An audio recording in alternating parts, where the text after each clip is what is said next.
Hi, this is International Master David Proust, and I'm here to do a two-part lecture showing a couple games in the Petrov defense.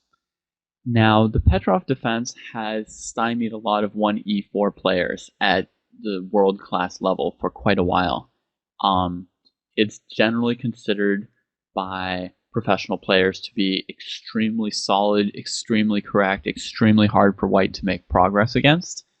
And at times it's even seen as basically like the death of 1e4, being like so solid and drawish that a really strong player couldn't hope to win a game against another really strong player in this opening. For example, there was a world championship match between Anand and Kramnik, and I mean, I think most people understood that Anand was not going to play e4 against Kramnik, even though he's a lifelong 1e4 player, because of the possibility of Kramnik playing the Petrov, which he's a big master of. And indeed, Anand played 1d4 in that entire match, and it was not at all a surprise, because in a match, you absolutely need to be able to win a couple games with white, and he just didn't believe that he could against the Petrov. So for the longest time, I have not really had any special ideas of how white should play against the Petrov and been kind of afraid of it.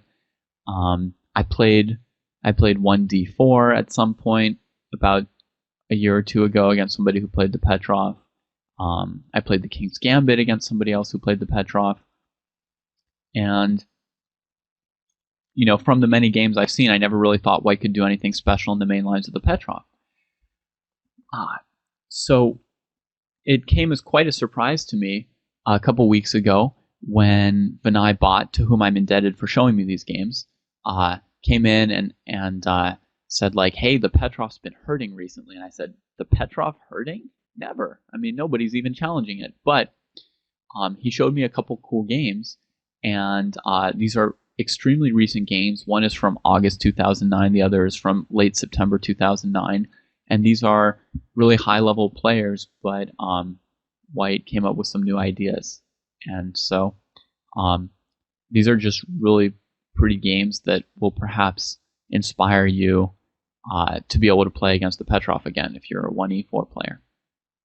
So this lecture is going to cover the first of these two games, and this is a game between Vugar Gashimov and Boris Gelfand. They're both approximately top 10 players in the world, rated about 2740 FIDE. So here we have the Petrov, and Gashimov plays a slightly unusual line. I mean, d4 is not so unusual yet, but in this position here, he takes on e5 with his pawn, whereas the main line, or the more common line at least, would be bishop d3 attacking the knight, and after d5, knight takes e5. And then knight to d7 for black, probably. But anyway, that would be the more common main line. He took on e5 with his pawn. This is a variation which was first introduced to me by Josh Friedel, who said that this is playable for white. Black plays d5, and white plays knight to d2. This simple move just has the goal of gaining a very small bit of development by recapturing on d2 with the bishop. And black can certainly trade on d2 and give white that development tempo, because as you can see, this bishop on d2 is not yet a world beater. But that's, white's modest aim. And in this game, black avoided that with knight to c5, which is also totally playable, I think. White follows up with knight to b3. Now, I think if black trades on b3, that this would give white perhaps a little bit of an advantage, because the half-open a file is a little bit nice, and if black's going to try and control the d4 square, they're going to want to put a pawn on c5, and white might be able to use the extra b pawn to fight for control of the d4 square by playing b4 at a good moment. So, I mean, I think this position might be like mildly pleasant for white. In any case, Gelfand played to e6 here. avoiding that. And I think that it would also be fine for him not to have moved the knight and to have let white try and trade on c5. So I think like an acceptable move for him would even be bishop to e7 or bishop to e6 or bishop to g4. So I think black actually has a lot of latitude on this move here. So I wouldn't consider the present game to refute the Petrov or anything like that.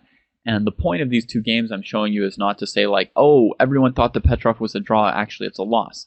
It's only to show you that, you know, I saw a couple cool games, and hey, it looks like white still has some things that they can do, right? They can still play. It's not just going to be this boring thing that the Petrov has a reputation for. So black plays knight e6 in this position here, and white plays knight bd4. So while black has moved his knight around, white has gotten his knight from b1 to d4, a pretty significant improvement for that piece. I think the reason that white has to play knight bd4 right away would be that if you play a move like bishop d3 and black plays c5, now your knight on b3 is pretty badly placed because it's hard for it to get back into the center at any point. So white has to keep moving this knight. I know it looks a little bit funny that he's moving knight d2, knight b3, knight d4 while black moves his knight around. And the first time I saw these moves, I was like, Vinay, what are they doing? Because it just looks like such a ridiculous dance. But I guess at each stage, if black made the knight trade, it would have given white a little bit of an advantage. So white's able to spend all these moves improving his knight. And now in this position, black finally traded on d4. Again, they probably have more than one option.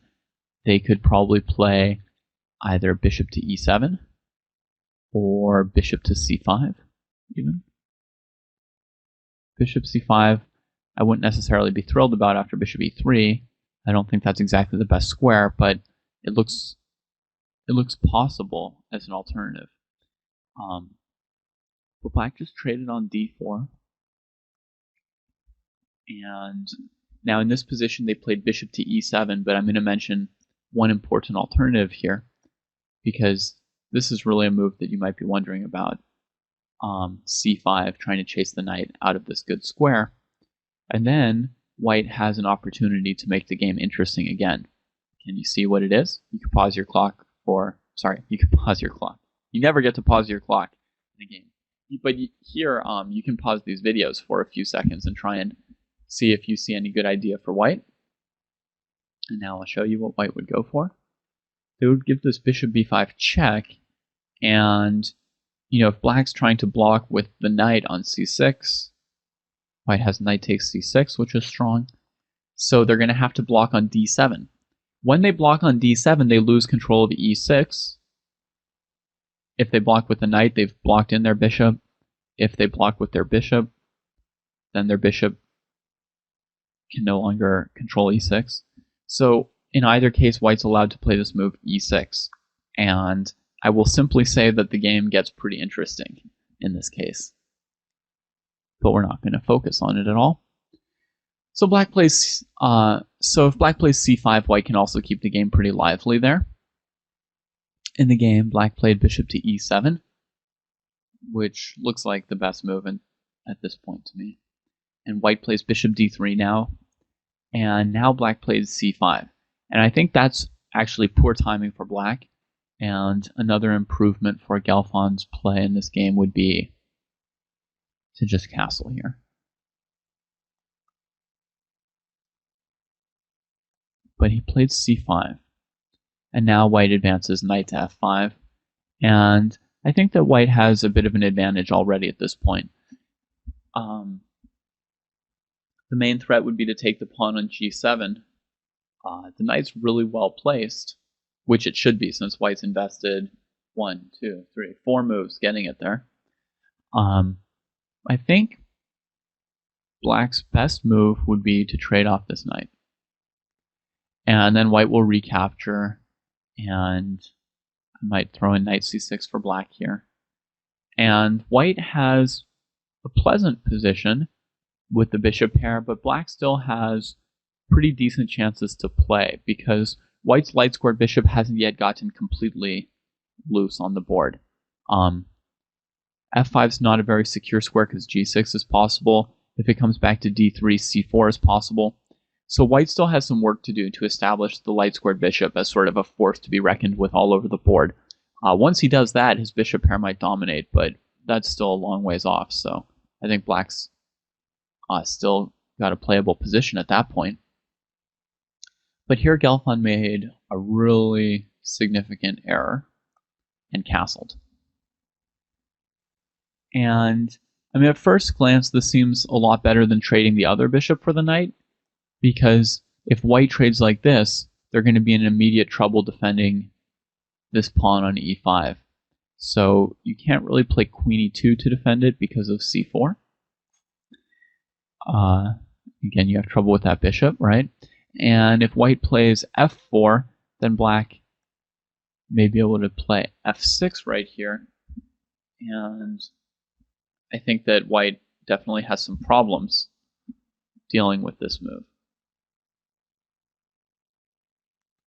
So the knight trade on e7, the problem with that is, again, like a matter of tempo and development, right? Like we spend all these moves bringing our knight to f5, and then when we trade on e7, black recaptures by developing their queen, and it comes with a threat on the e5 pawn, which is a little bit awkward. So black's got a little bit of energy to work with. But white's goal was not to take this second bishop here. White's goal was to take that g7 pawn. And even though black has castled defending it, white still finds a way to get that pawn. So you could pause for a second and see if you can come up with a move for white that will let them get that pawn on g7. Welcome back. This was kind of a joke of a question because the answer is you play knight takes g7, sacrificing your knight. And that gets you the g7 pawn, but at the cost of a knight.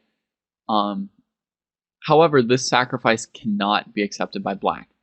If king takes g7, as played by Gelfand, black is guaranteed to lose. So in this position here, white's played a rather shocking move. And I know from my experience that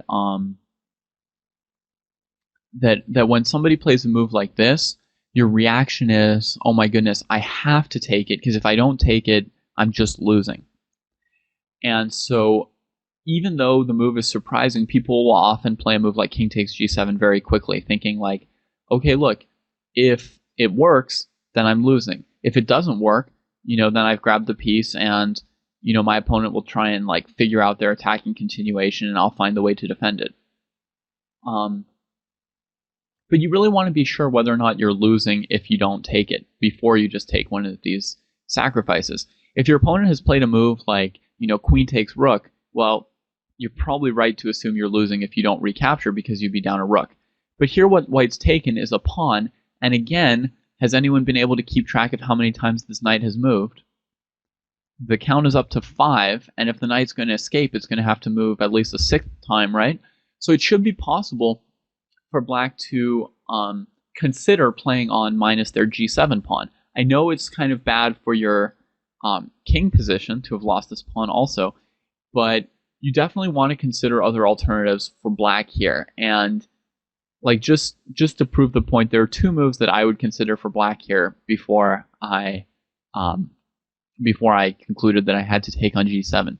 One move would be pawn to c4, trying to disrupt the bishop on d3 that's aimed at my king. And the other move would be bishop to g5, sort of like a weird little move that I thought of with the idea of trying to bring the queen to g5 and attack the e5 and g2 pawns. I was sort of hoping that as black I might be able to win back my pawn with this move. Anyway, the more interesting of the 2 moves is probably c4. And if the bishop retreats, then the bishop on d3 was an important part of white's attack, so black can just take the knight and win pretty easily. Another option would be for white to try and sacrifice everything. Bishop takes h7 check, and queen h5 check, king g7, bishop h6 check, king to g8. And now this bishop is nicely attacking g7, and all white needs to finish the game is to get the queen onto the g file with check and finish black off. But there's actually no really easy way to do that in this case. So this wouldn't quite be sound for white. So then another important move white could try is knight to f5, threatening queen g4 with checkmate. Well, not quite checkmate. Anyway, and in this case, there are a couple possibilities. For example, pawn takes bishop, queen g4 check, bishop g5. That's why it's not exactly checkmate. Bishop takes, queen takes. Possible here. Maybe white has another alternative, but queen takes. Queen c8 is a way for black to try and hang on here, but since white's not really down any material and the black king is really weak on the dark squares, this is almost certainly not good enough for black. So the other option here is to play king h8, avoiding queen g4. And now if white played queen to g4, rook to g8 would be really good for black, because then they'll take on d3 next move. So now white would probably play like knight takes e7, queen takes e7, bishop e2, and hooray, black gets their pawn back with, a possibly playable position. Certainly, if black considered c4, I think they would find that these choices are much more playable than the choice that they did play in the game, which is king takes g7, which goes down in flames pretty quickly. And now, if you like, you might want to try and predict some moves for white during the last few moves of the game. See if you can come up with these direct attacking moves that white's going to use to win the game. All right, so your first move, hopefully, was to bring your queen towards the attack. You're going to need that pretty badly because she brings a lot of firepower and you don't have that much so far. So the threat is queen takes h7 checkmate.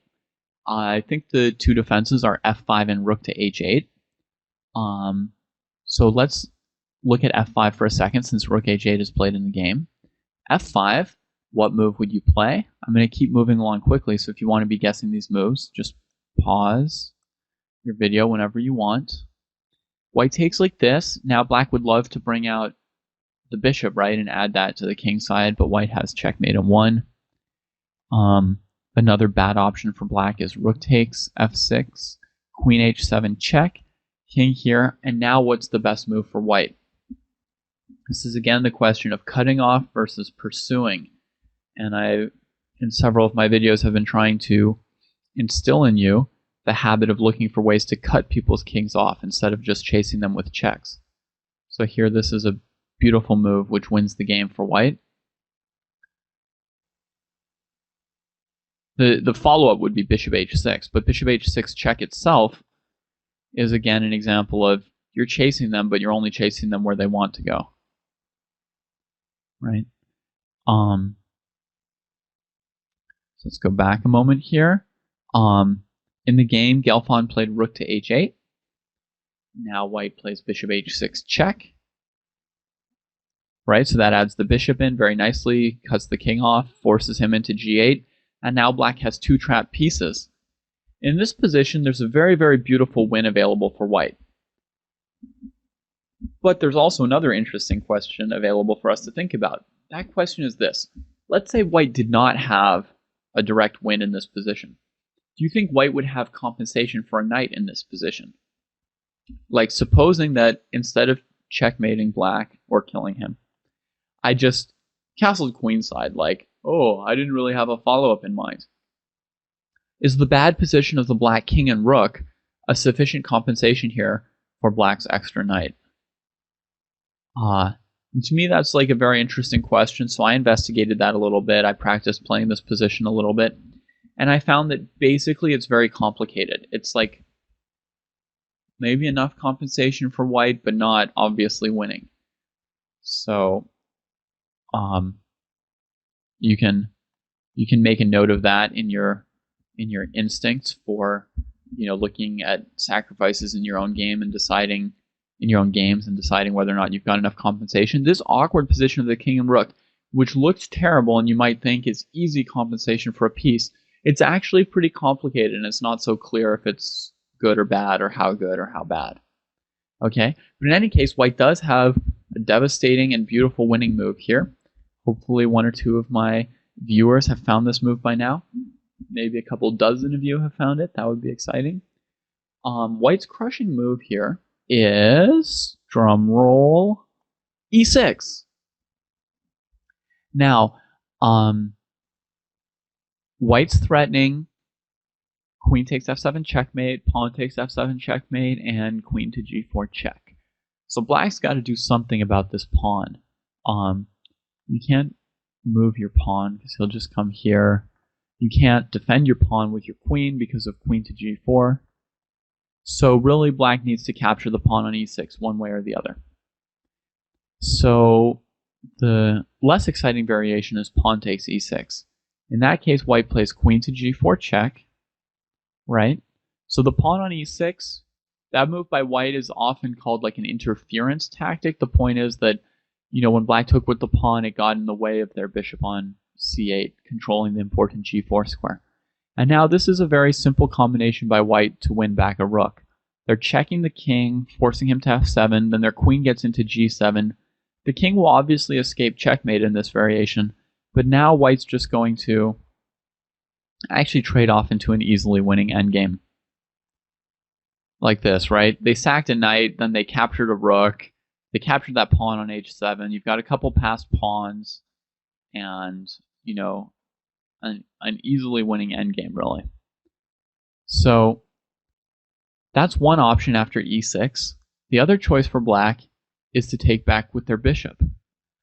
And now the e5, e6 move was actually also a clearance sacrifice as well as an interference sacrifice. And actually what you'll find is that a lot of moves in chess are both interference and clearance. Like these two themes come together really often. So you throw your pawn forward and force the opponent's pieces to get a little bit tangled up on it, but you also at the same time are clearing some square that you want to use for your pieces. In this case, it's the e5 square that pawn was on. And now white's able to finish black off using that square for their queen, because remember, their queen's trying to get access to g7. Now white's cleared a new route for the queen to get to g7. And if you're really paying attention, you'll see that you're not only aimed at g7, you're also aimed at g3, which could be helpful. So black's options here, I think, are just different shades of checkmate. So for example, they could block your queen with the pawn, and then you have queen e6, which is checkmate. And this is normally a 2-bishop checkmate, but here your queen's doing the job of the second bishop. Or they could try and block your queen out with this bishop, and they're covering the g7 checkmate all at once. Looks like a pretty good defense, but after queen g3 check, they simply can't block the g-file, and they're going to have to start throwing away a lot of stuff here to try and deal with your attack.